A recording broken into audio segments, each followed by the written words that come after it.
I want to tell you a story. Well, it's really three stories, all wrapped around each other. It's a ghost story, it's a murder mystery, and it's a family drama. By which I mean it's about my wife's family, her family's history, and there's a chance they'll disown me for doing this. If you come out with a piece that says he was a murderer, then I will be sorry that we ever said we would contribute to it.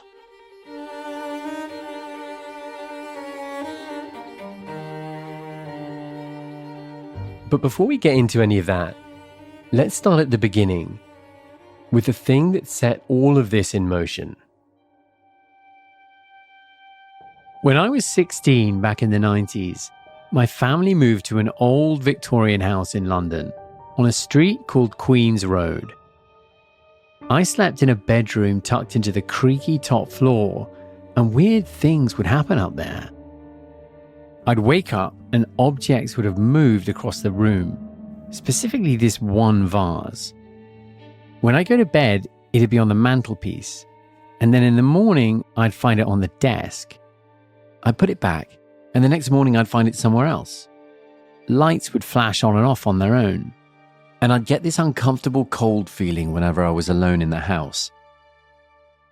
It freaked me out at the time, but the truth is, I didn't really think much of it. I was a teenager. I had other things on my mind. Every now and then, I'd ask my sister if she was messing with me, but she always swore she wasn't. I grew up, left home, and became a journalist for Al Jazeera. I cover things like French labor strikes and the war in Ukraine. I don't believe in ghosts.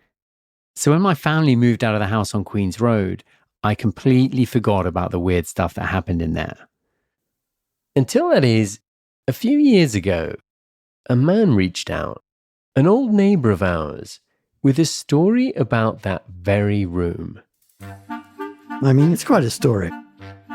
His name is Charles Pinellis, and he knows everything about this neighborhood. You could say he's a bit of a gossip, but you probably shouldn't. Slanderous. Gives completely the wrong impression. Anyway, this is what he told me.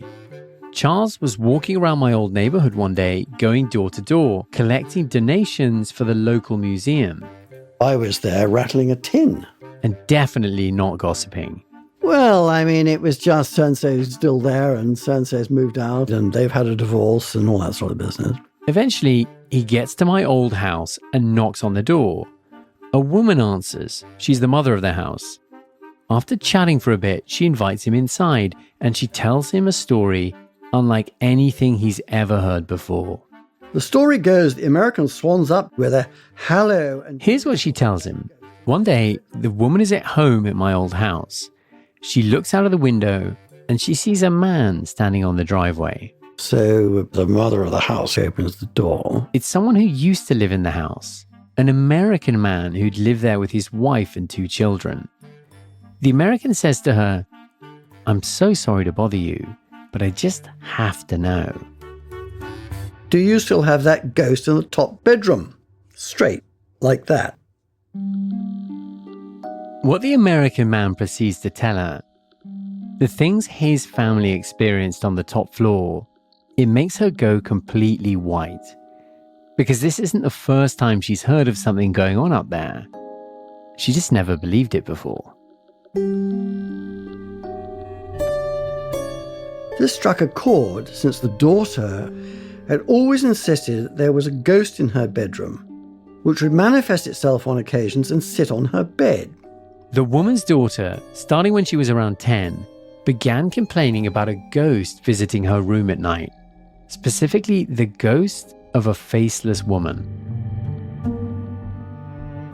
She said to me, "Oh yes, my daughter told me about some goings-on. Some sort of faceless woman who comes and sits on my bed."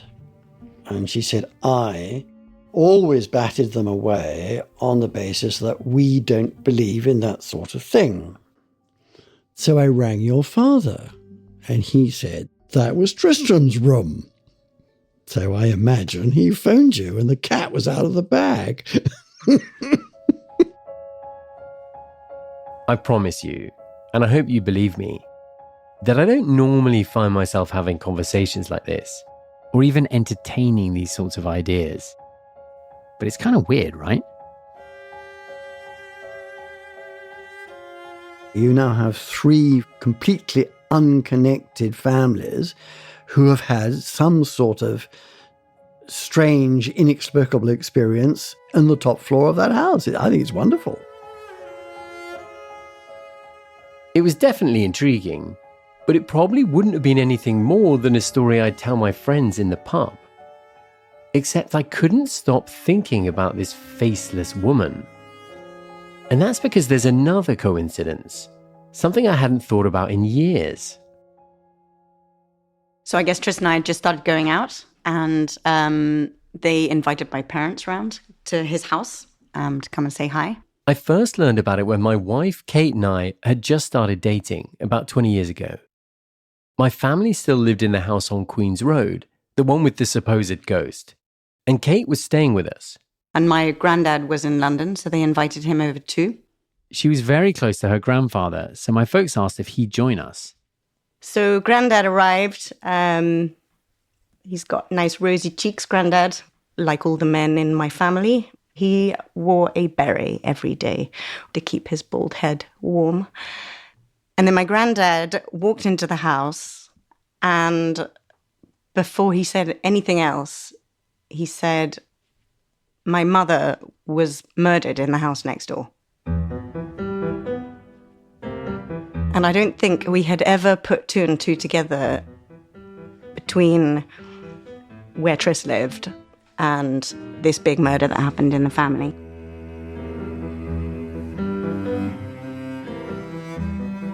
To be clear, I'd never heard about this murder before. In fact, Kate didn't know a lot about it either. Just that her great-grandmother had been killed decades before. She had no idea that it happened here. Neither of us had any clue at the time that my new girlfriend's family had any connection to this neighborhood, let alone the house next door. But the details of the murder make the coincidence even stranger.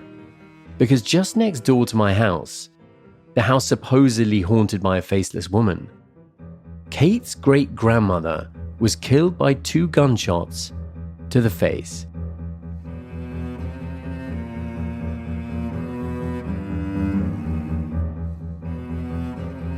From Wondery and Pineapple Street Studios, this is Ghost Story.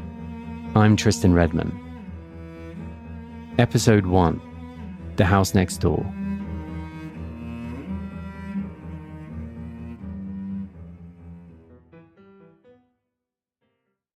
What if I told you that the crime of the century is the one being waged on our planet? Introducing Lawless Planet, Wondery's new podcast exploring the dark side of the climate crisis. Uncover shocking tales of crime and corruption threatening our world's future. Follow Lawless Planet on the Wondery app or wherever you get your podcasts. What would you do if the ocean vanished, only to come rushing back towards you as a 30-foot wall of water? In this season of Against the Odds, relive 4 extraordinary stories of survival during the 2004 Indian Ocean tsunami, the deadliest on record. Listen to Against the Odds on the Wondery app or wherever you get your podcasts. We've now come to the murder story. But before I tell it, I want to tell you a bit about my wife's family, the Dancys, because the murder didn't happen in my family. It happened in theirs. And the Dancys are a pretty impressive bunch. I'm going to take you through a tiny family tree. I'll start with the bald guy in the beret, or a beret to you Americans. He's my wife's grandfather. He was the one who announced that his mother had been murdered in the house next door. He was a well-known headmaster of elite private schools in England, including the one Kate Middleton went to. Then there's his son, my father-in-law, Jonathan Dancy, who's also bald and wears a beret. He's a pretty famous philosopher. What if lying is ethical in this situation? What if certain actions aren't universally good or bad, like Jonathan Dancy says? So much so that he's name-dropped in an episode of The Good Place. Jonathan Dancy? Are you talking about moral particularism? We never even covered that. And then there's his son, Hugh Dancy, my brother-in-law. First positions, please. Roll the camera. That's him in the latest Downton Abbey movie. And action! Coming down the stairs, not expecting to find him there, waiting for you. Hugh is Hollywood famous. He's not bald, and frankly, he doesn't look great in a beret. He's been in a bunch of movies and TV shows, Black Hawk Down, Hannibal, and my personal favourite, obviously, Ella Enchanted. You're the first maiden I've met who hasn't swooned at the sight of me. Then maybe I've done you some good. And then there's my wife, Kate. We met at university. These days, she works for the United Nations. Before that, she was a diplomat. And as if she couldn't be more impressive, she literally used to save children for Save the Children. Let's go straight to the expert on the UN, Kate Redman. Kate, what can you tell us about the decision? So I work at UNESCO, which is one of the UN agencies. It works on education. I'm not a Dancy, but I'm also pretty bald these days. And when I married Kate, the Dancys gave me a beret of my own so I could fit in. When you first meet the Dancys, they can be a bit intimidating, but they're also warm and funny. And after 20 years of hanging around them, they've become my family too. But in all that time, I hardly ever heard anyone talk about the murder. It wasn't a secret, but aside from that lunch with Kate's grandfather, it just never really came up in conversation. Until I started asking questions about it. What story did your dad tell you when you were 18? That his mother had been murdered. Not until you were 18? Mm. This is my father-in-law. I call him Johnny. He's the good place philosopher. He seems to be the only family member who was told about the murder on purpose, so he has the closest to the official version of it. He was driving me back from Oxford. I must have been an undergraduate there. And we were just going over the Ridgeway. And he just started telling me this story. Perhaps he started off by saying something like, I was younger than you when my mother died, and your grandmother didn't die a natural death. But I should tell you how it happened. The woman who was killed was Johnny's grandmother and my wife's great-grandmother, named Naomi Dancy. The year was 1937, and Naomi was a pioneering doctor in London. She and her husband lived in their house on Queen's Road, just next door to where I grew up. So my grandmother's brother was living in the house, Morris. He was sort of disturbed because he had been damaged in the war. Naomi's brother Morris was struggling with shell shock after World War I. He'd come home with a piece of shrapnel in his brain, having lost an eye. I don't know where this detail originated from, but it would later be reported that Naomi had particularly beautiful eyes. And as Morris lost sight in his own, he developed a deep jealousy of them. Anyhow, one night, Naomi was in bed, she'd gone to bed early. And Morris came into the room and shot her in both eyes. And then he went into the upstairs loo and cut his throat.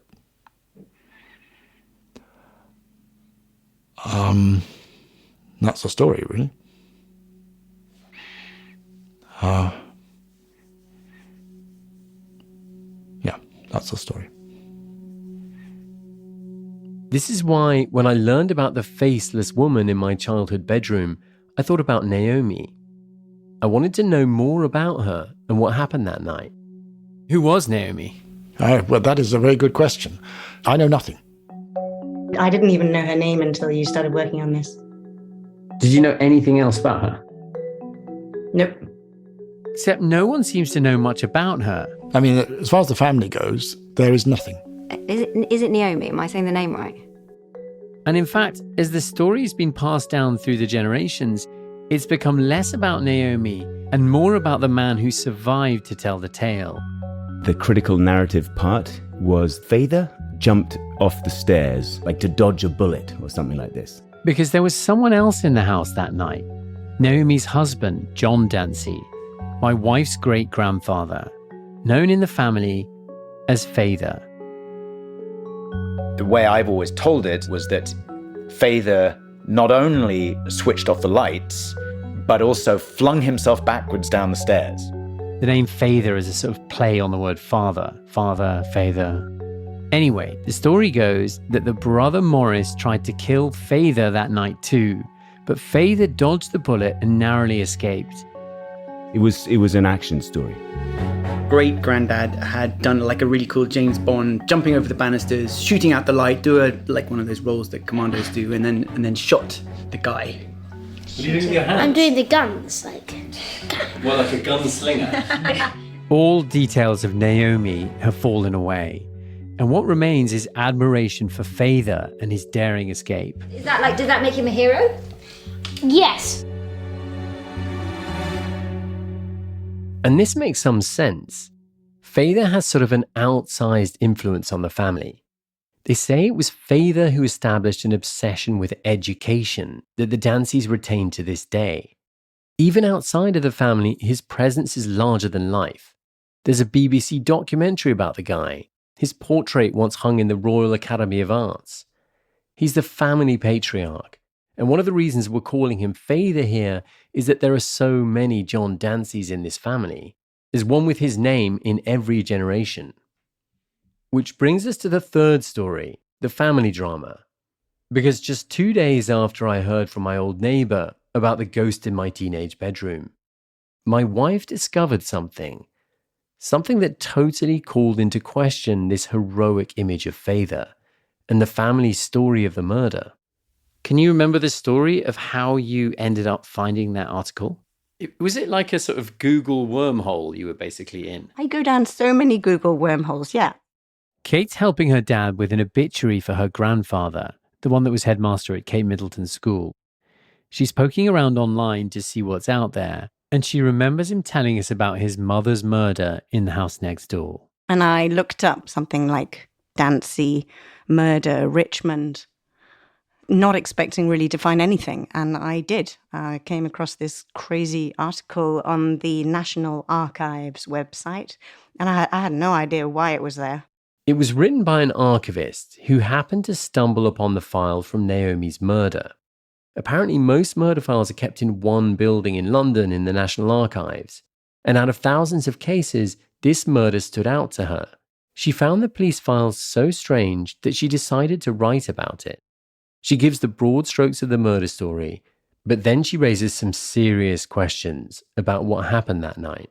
So I think it says murder-suicide or double murder, ? It was mind-blowing for me because the article questioned who was the guilty party and suggested that potentially it was my great-granddad and not the brother. And that was the first I'd considered the idea or even read any suggestion that the case was not sort of closed and clean and that the right guilty party had been found. Kate forwards the article to her family to see if this could be true, and none of them had heard anything like it before. It was hard to tell how seriously to take the article, but at the very least, we now realize that there was a different version of the story floating around, and it was totally unlike the official Dancy family story. I mean, obviously the question was, did Feyther do it? Kill them both.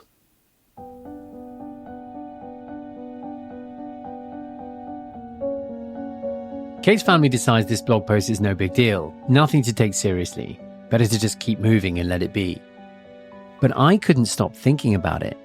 So I did some reporting, went back to the source, and got my hands on the original police file. Yeah. Let's do it. Yeah, let's go. Let's go. Do it. And because I'm no murder detective, I called one up to help me understand it. Really anxious to hear what you make of all this, Taki. Oh, I find the story fascinating. The hair stood on the back of my neck when I read it. And once I started reading it, my little curiosity project took on much bigger proportions.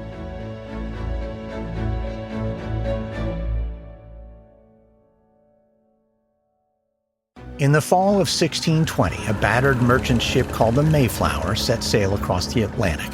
It carried 102 men, women, and children, risking it all to start again in the New World. Hi, I'm Lindsey Graham, the host of American History Tellers. Every week we take you through the moments that shaped America, and in our latest season, we explore the untold story of the Pilgrims, one that goes far beyond the familiar tale of the first Thanksgiving.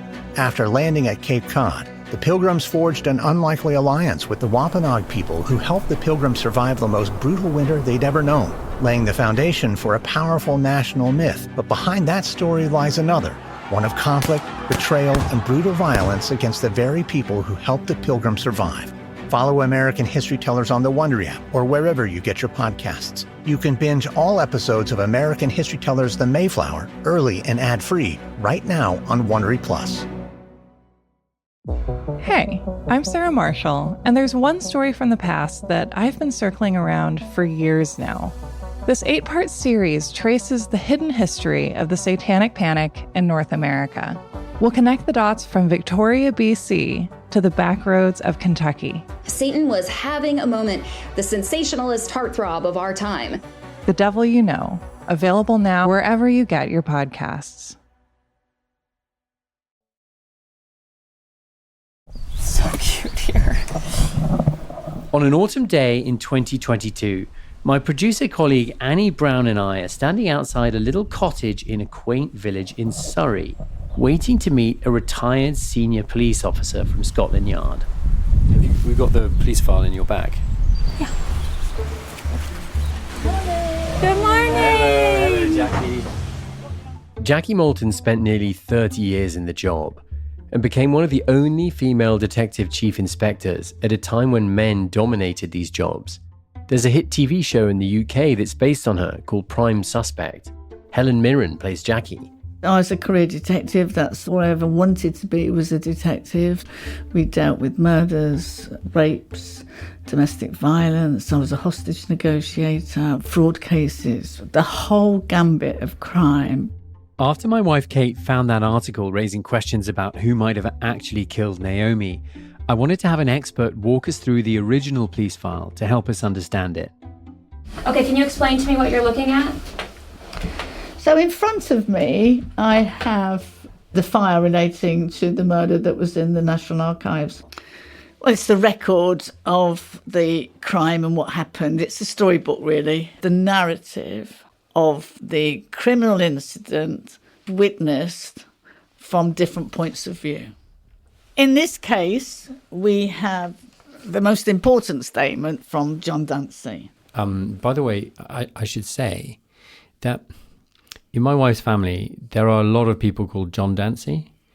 So what do we call him, Dr. Dancy? We call him in what he's called in the family, which is Father. Oh, I can't say that. I can't say that because there's no evidence. Sure. But if you don't mind, I'll call him Father just because it's so confusing for people listening to the story. But if I'm not consistent, but from you, it's totally fine. We're going to spend much more time with Jackie and Father's statement later. But for now, I want to walk through the night of the murder from Father's point of view. His account is the most detailed version of what happened that night, as told to the cops directly after the murder. So this is a statement of John Horace Dancy, aged 46, a medical practitioner, who saith, "I am a medical practitioner and at the moment semi-retired. My wife, Naomi Dancy, was Assistant Medical Officer of Health at Hammersmith, where she has worked for 16 years. We had 3 children." The statement's rather long, so we'll just be reading parts of it right now. In these first opening sentences, Father is outlining the main characters in the story. We've got Father himself, his wife Naomi Dancy, and her brother, Maurice Tribe. Maurice Tribe, aged 44, an army officer, pensioned with severe head wounds and with loss of an eye, was my brother-in-law. Remember, Maurice Tribe came back from World War I with a piece of shrapnel lodged in his brain, having lost an eye. Father tells us that Maurice's mental health has been deteriorating. He's been drinking more and more, and he's staying with the Dancys on Queen's Road so they can look after him. And now, let's pick up with the night of the murder. Father's statement starts the clock at around midnight. Naomi Dancy had arrived home late from a lecture she was giving across town. Father tells us what happens next. I sent my wife to bed and went and peeled an orange for her and told her to go to sleep as she was tired, and I would write to the children and get it off tonight. Then I went to my study on the first floor and started to type letters to the children. Just after midnight, with Naomi in bed, Faither settles in to write to his 3 kids at boarding school, sending them updates from home. Morris is also still awake. I could hear Morris, who was in the next room, moving about. I left my door a little ajar so that I could hear what he was doing. Faither is listening for Morris's movements because he says he's already nervous about what Morris is capable of. He explained earlier in the statement that Morris has recently been threatening Naomi, even specifically threatening to shoot her eyes out. About 1:10 a.m., I gauged the time because I rang the ambulance up 20 minutes afterwards. I heard him go to the lavatory and lock the door, and shortly afterwards I heard shots. I thought it was 3.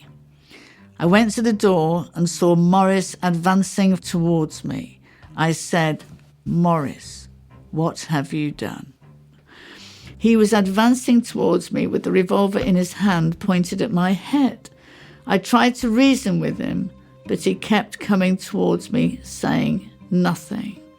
I pretended to lean against the door, and I realized he meant to shoot me.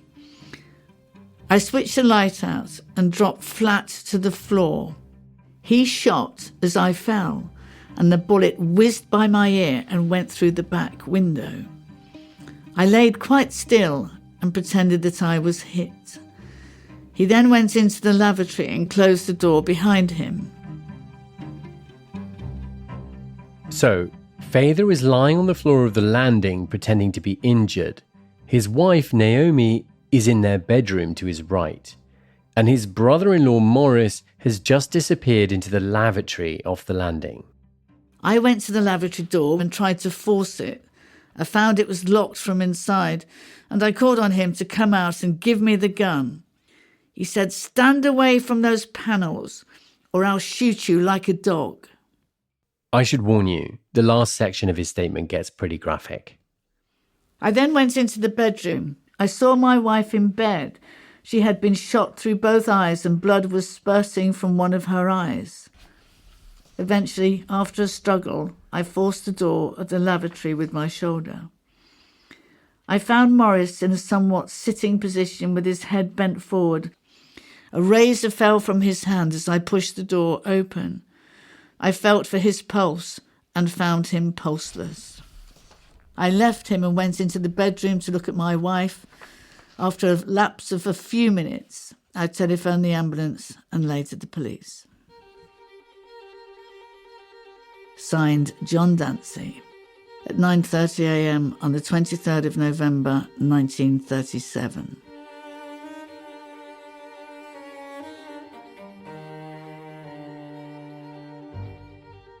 The story of the murder was picked up by newspapers all over the world, from Tennessee to Dublin, Wisconsin to Liverpool. There was something about it that seemed to grip people. Maybe because women doctors were so rare in the first place, or the gruesome specifics of the crime. The headlines read, "Envied his sister's eyes, so killed her," or "Brilliant woman doctor shot dead." But it was also Faither's escape that fascinated readers. Nearly every article included a dramatic first-hand account of his standoff with Morris and the gory cinematic details that Faither shared with the press. But the statement is just the first document in the police report. And the more that you read, the more questions that you have to ask yourself. And I would have done this investigation a lot differently. As Jackie, Annie and I make our way through the file, we get to a point in the story that the archivist noted in her blog post. At this point, some anonymous letters had started to come in. The final documents in the file are 2 anonymous letters sent to the police by members of the public in the aftermath of the murder. They're barely legible, but both letters urge the cops to look into the husband. One says, quote, "Believe me, I am not the only person over here who thinks he murdered his wife and brother-in-law himself." So if you get one of these letters, what are you thinking? Well, I wouldn't have investigated it like it's been investigated in the first place, but if I received anonymous letters, that would give me a nagging doubt that I had missed something. And what the police do in this is just minimise it and ignore it. I mean, it can all be true. Let's face it, it can all be true. But these are the unanswered questions. Okay, at this point, here's where I am. There's a ghost in my teenage bedroom, a faceless woman. Somehow, I've married a woman whose ancestors just happened to live in the house next door, and one of them had her eyes shot out. And now it seems like there's a suspect in her family that no one has ever looked into. And let me throw in one more wrench. That bedroom, the one with the faceless woman in the moving vase, it's where my wife and I first got together. It was actually in this house in Richmond. That was when we sort of might have realised that there was something maybe more than just being flatmates. Remember, Kate and I met at university, and the first few years we were really just friends. Even though we shared an apartment, nothing ever happened between us. But then the summer before our final year, Kate came to visit me at my parents' house on Queen's Road. In Tristan's bedroom. I'm sure his parents will be delighted to hear that that's where we actually got together concretely. I'm too British to say it any other way. So. The night that we got together concretely was a big turning point for us. We went from being friends to dating to married 5 years later. Maybe it was random. Maybe it was fate. But could it have been some sort of paranormal intervention? Listen, I don't actually believe Kate's great-grandmother was there in the room with us that night, manipulating us for her own purposes. I'm not totally nuts. But has the thought crossed my mind since I started this project? Yes. Yes, it has.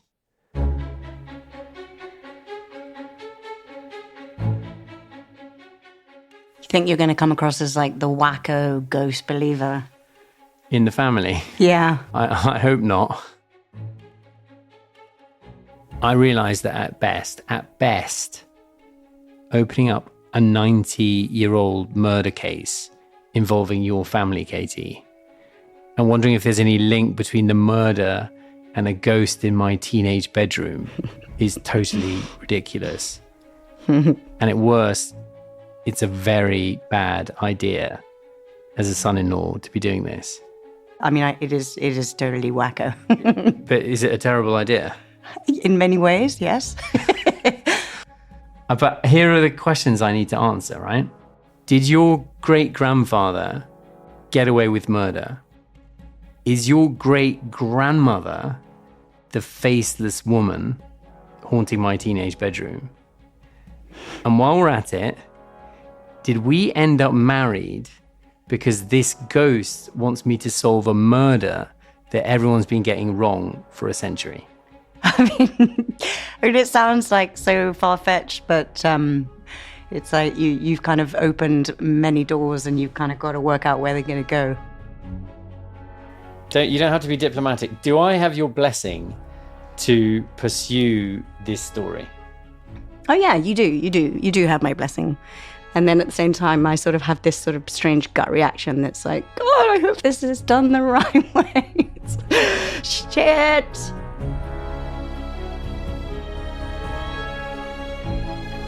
This season on Ghost Story. Everything has possibility, doesn't it? In murder. My dad would never have killed my mom. He loved her. There's a legal term for phrases like that. This is all bullshit. What is the actual evidence? I feel deeply disturbed by that experience. Yeah. We're going to be more traumatized by this podcast than we were about the murder, I'll tell you that. You are deconstructing an age-old story that a family has told itself. You're not going to get to the truth. There is going to be blowback.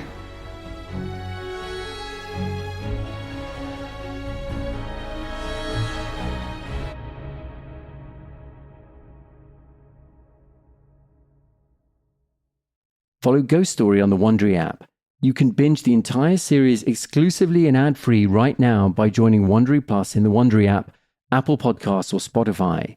Before you go, tell us about yourself and why you listen by completing a short survey at wondery.com/survey. Ghost Story is a production of Wondery and Pineapple Street Studios. It's hosted by me, Tristan Redman. Our lead producer is Annie Brown, and senior producers are Chloe Prasinos and Jess Hackle. Our producers are Zandra Ellen and Emerald O'Brien, and our associate producer is Natalie Peart. Our editor is Joel Lovell, with fact-checking by Maximo Anderson. The theme song and music by Daryl Griffith, supplied by APM Music. There's mixing and original music by Hannes Brown. Pineapple's head of sound and engineering is Raj Makija, with assistant engineers Sharon Bardales and Jade Brooks. The senior audio engineer for Ghost Story is Davey Sumner, and the senior producer of development for the show is Jess Hackle. The artwork is by Brian Kluge.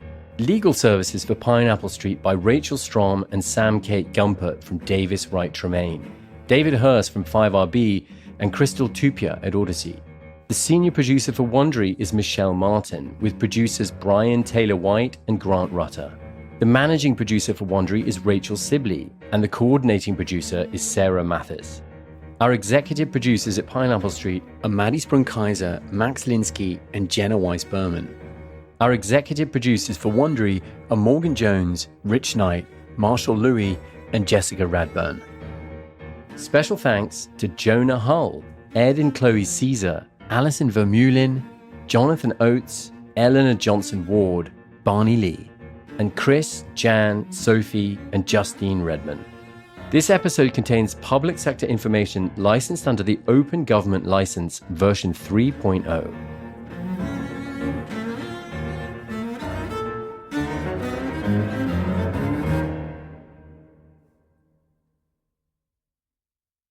It's all a lighthearted nightmare on our podcast, Morbid. We're your hosts. I'm Alina Urquhart. And I'm Ash Kelly. And our show is part true crime, part spooky, and part comedy. The stories we cover are well-researched. Of the 880 men who survived the attack, around 400 would eventually find their way to one another and merge into one larger group. With a touch of humor. Shout out to her. Shout out to all my therapists out the years. There's been like 8 of them. A dash of sarcasm and just garnished a bit with a little bit of cursing. That mother is not real. And if you're a weirdo like us and love to cozy up to a creepy tale of the paranormal, or you love to hop in the Wayback Machine and dissect the details of some of history's most notorious crimes, you should tune in to our podcast, Morbid. Follow Morbid on the Wondery app or wherever you get your podcasts. You can listen to episodes early and ad-free by joining Wondery Plus in the Wondery app or on Apple Podcasts.